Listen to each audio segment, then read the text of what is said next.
അസ്സലാമു അലൈക്കും വറഹ്മത്തുള്ളാഹി വബറകാതുഹു. മൂന്നാം ക്ലാസ്സിലെ തജ്വീദുൽ ഖുർആൻ ഒന്നാം ഭാഗത്തിലെ രണ്ടാമത്തെ പാഠം ആദാബുത് തിലാവ. ഖുർആൻ പാരായണത്തിൻ്റെ മര്യാദകൾ എന്തൊക്കെയാണെന്നുള്ളതാണ് നമ്മൾ പഠിക്കാൻ പോകുന്നത്. അപ്പോൾ നമുക്ക് ആദ്യം പാഠം വായിക്കാം, ഇൻഷാ അല്ലാഹ് തദ്രീബാത്ത് നോക്കാം. ഖുർആൻ അല്ലാഹു തആലയുടെ കലാമാണ്.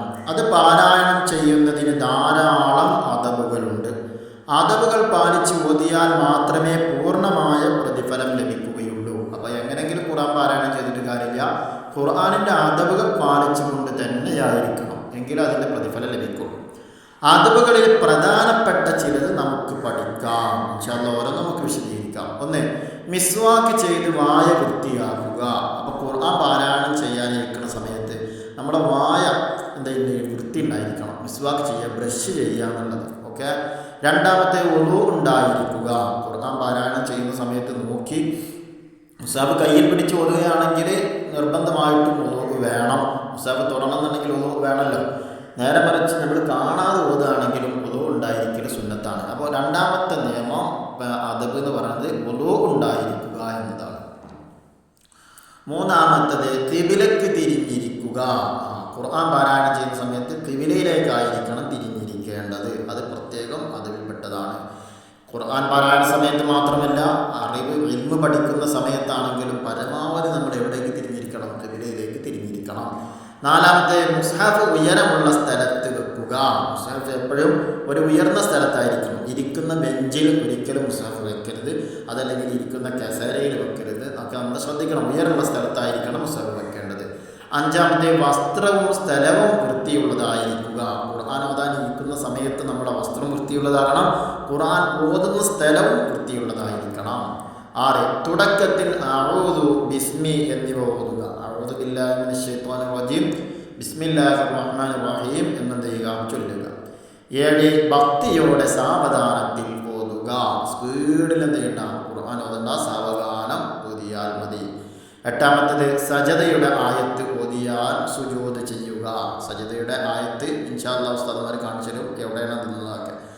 സൂറത്തുൽ അലഖിൽ ഇഖ്റ ബിസ്മി റബ്ബിക്കല്ലദീ ഖലഖ് എന്ന് പറയുന്ന സൂറത്തിലുണ്ട് സജദയുടെ ആയത്ത്. ആ ആയത്ത് എത്തിയാൽ എന്ത് ചെയ്യണം? ഒരു സുജൂദ് ചെയ്യൽ സുന്നത്താണ്. അതതിൻ്റെ മര്യാദയാണ് വിശുദ്ധ ഖുർആനിൻ്റെ. 9, സംസാരം ഉപേക്ഷിക്കുക. ഖുർആൻ പാരായണം ചെയ്യുന്നതിനിടയിൽ മറ്റുള്ളവരോടുള്ള സംസാരം ചെയ്യുക, ഉപേക്ഷിക്കുക. ഇനി അങ്ങനെ സംസാരിക്കേണ്ട ഒരു അവസ്ഥ വന്നു കഴിഞ്ഞാൽ സദഖല്ലാഹുൽ അദീം എന്ന് പറഞ്ഞ് മുസാഫ് കൂട്ടി വെച്ചതിന് ശേഷമായിരിക്കുക സംസാരം. മുസാഫ് തുറന്നു വെച്ച് ആ പാരായണം ചെയ്യുന്നതിൻ്റെ ഇടയിലൂടെ ഒരിക്കലും ചെയ്യരുത്, സംസാരിക്കരുത്. 10ാമത്തേത്, ഓത്ത് അവസാനിച്ചാൽ സദഖല്ലാഹുൽ അദീം എന്ന് ചൊല്ലുക. പരിശുദ്ധ ഖുർആൻ ഓതി നമ്മൾ നിർത്തുകയാണ് എങ്കിൽ മുസാഫ് കൂട്ടി വെക്കുന്ന സമയത്ത് സദഖല്ലാഹുൽ അദീം എന്ന് ചൊല്ലുക. 11, ഖത്മ് ചെയ്താൽ ദുആ ചെയ്യുക. ഖത്മ് ചെയ്യാനാൽ പരിശുദ്ധ ഖുർആൻ ഫാത്തിഹ മുതൽ സൂറത്തുൻ നാസ് ഖുൽ അഊദു ബിറബ്ബിൻ നാസ് വരെ ഓതി തീർത്താൽ, ഫുള്ളായിട്ട് ഓതി തീർത്താൽ ദുആ ചെയ്യുക. അത് പ്രത്യേകം സുന്നത്താണ്, ഖുർആൻ അതിൽപ്പെട്ടതാണ്. ഖുർആൻ അതിൻ്റെ ഹഖ് പ്രകാരം പാരായണം ചെയ്യാൻ അല്ലാഹു തആല നമുക്ക് തൗഫീഖ് ചെയ്യട്ടെ. ആമീൻ. ഇനി നമുക്ക് തദ്രീബാത്ത് നോക്കാം. ഒന്നാമത്തത് സജദ. എന്താ സജ്ദ എന്നാൽ സുജൂദ്. അടുത്തത് ഖത്മ്, ഖുർആൻ മുഴുവൻ ഓതി പൂർത്തിയാക്കൽ. അടുത്ത അദബ് പറഞ്ഞാൽ മര്യാദ. മിസ്വാക്ക് ചെയ്യുക. എന്താ മിസ്വാക്ക് ചെയ്യുക എന്നാൽ ബ്രഷ് ചെയ്യുക. ഇനി രണ്ടാമത്തെ, നുബയ്യിന് വ്യക്തമാക്കുക. അഊദു ബിസ്മി ഖിബ്ല.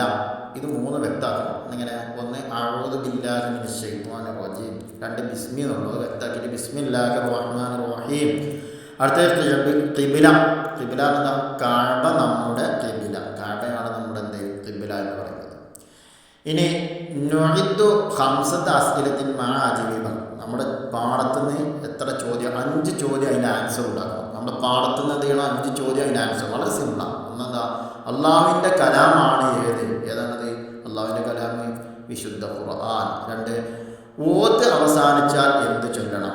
ഓത്ത് കഴിഞ്ഞാൽ എന്ത് ചൊല്ലണം നമ്മൾ പറഞ്ഞിട്ടുണ്ട്. എന്താ പറയണ്ടേ? സദഖല്ലാഹുൽ അദീം. ആ ചോദ്യം ഉണ്ടാക്കാന്ന് പറഞ്ഞാൽ വലിയ റിസ്ക്കുള്ള പരിപാടിയൊന്നുമില്ല, വളരെ സിമ്പിളാണ്. 3ാമത്തേത്, എവിടേക്ക് തിരിഞ്ഞാണ് ഓതേണ്ടത്? എവിടേക്ക് തിരിഞ്ഞ ഓതണം എന്നുള്ളത്? ഖിബിലയിലേക്ക് തിരിഞ്ഞുകൊണ്ടാണ് ഖുർആൻ പാരായണം ചെയ്യേണ്ടത്. അടുത്ത 4ാമത്തേത്, എങ്ങനെയാണ് ഖുർആൻ ഓതേണ്ടത്? ആൻസർ, ഭക്തിയോടെ സാവധാനം. ഒക്കെ നമ്മുടെ അദബിൽ പറഞ്ഞ കാര്യങ്ങളാണ്. 5, എവിടെയാണ് മുസ്ഹഫ് വെക്കേണ്ടത്? ആൻസർ, ഉയരമുള്ള സ്ഥലത്ത്. ഈ ചോദ്യങ്ങൾ മാത്രമല്ല, വേറെ ചോദ്യങ്ങൾ നിങ്ങൾക്ക് ഉൾപ്പെടുത്താവുന്നതാണ്. ഇനി അടുത്തത് നുജീബ്, ഉത്തരം എഴുതാനാണ്. ഒന്ന്, ഖുർആൻ പാരായണത്തിൻ്റെ പ്രധാന അദബുകൾ ഏതെല്ലാം? പ്രധാനപ്പെട്ട അദബുകൾ നമ്മുടെ പാഠത്തിൽ പറഞ്ഞിട്ടുണ്ടല്ലോ. ആ അദബുകൾ 11 അദബുകൾ പറഞ്ഞിട്ടുണ്ട്. ആ 11 അദബുകൾ ഇവിടേക്ക് എഴുതി കൊടുക്കുക. ഒന്ന്, ഖുർആൻ പാരായണത്തിൻ്റെ പ്രധാന അദബുകൾ ഏതെല്ലാം? ഒന്ന്, മിസ്വാക്ക് ചെയ്ത് വായ വൃത്തിയാക്കുക. 2, വുളൂ ഉണ്ടായിരിക്കുക. പിന്നെ 3 ഖിബിലക്ക് തിരിഞ്ഞിരിക്കുക. മുസ്ഹഫ് ഉയരമുള്ള സ്ഥലത്ത് വെക്കുക. വസ്ത്രവും സ്ഥലവും വൃത്തിയുള്ളതായിരിക്കുക. അങ്ങനെ ആ പറഞ്ഞ 11 കാര്യങ്ങൾ എന്ത് ചെയ്യുക? ഇവിടേക്ക് എഴുതി ചേർക്കുക. ഇനി അടുത്തത് സജദയുടെ ആയത്തുള്ള 2 സൂറത്തുകളുടെ പേര് എഴുതുക. അപ്പോൾ ഒന്ന് സൂറത്തുൽ അലഖ്, ഇഖ്റ ബിസ്മി എന്ന് പറയുന്ന സൂറത്തിലുള്ള, അടുത്ത് സൂറത്തുൽ ഇൻഷിഖാഖ്. ആ 2 സൂറത്തിലും സജദയുടെ ആയത്ത്. 2 സൂറത്താണ് എഴുതാൻ പറയുന്നത്. 2 സൂറത്തുകളുടെ പേര് അവിടെ എഴുതിയിട്ടുണ്ട്. ഇനി നക്തശിഫ്, ഖുർആൻ ഖത്മ് ചെയ്താൽ നടത്തേണ്ട ദുആ കണ്ടെത്തി ചൊല്ലുക.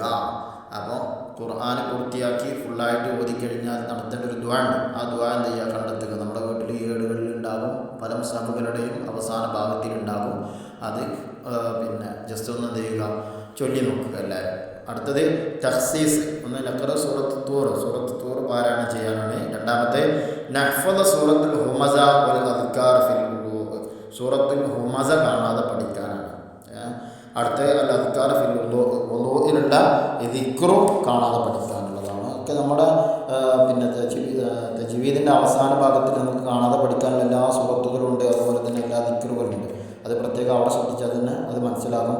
സൂറത്തുൽ ഹുമസ ഉണ്ട്, വൽ അസ്ർ ഉണ്ട്, അപ്പോൾ സൂറത്തുൽ തക്കാസുർ ഉണ്ട്, സൂറത്തുൽ ഖാരിഅ ഉണ്ട്. അപ്പോൾ ആ കാര്യങ്ങളൊക്കെ, ഹിഫ്ദിൻ്റെ കാര്യങ്ങളൊക്കെ നമ്മുടെ 1-ാം ഭാഗം തജ്വീദിൻ്റെ ബാക്കിൽ തന്നെ ഉണ്ട്. അതുപോലെ തന്നെ ദിക്റുകളും അവിടെ പറയുന്നുണ്ട്. അവിടെ നോക്കിയിട്ട് കാണാതെ പഠിച്ചാൽ മതി.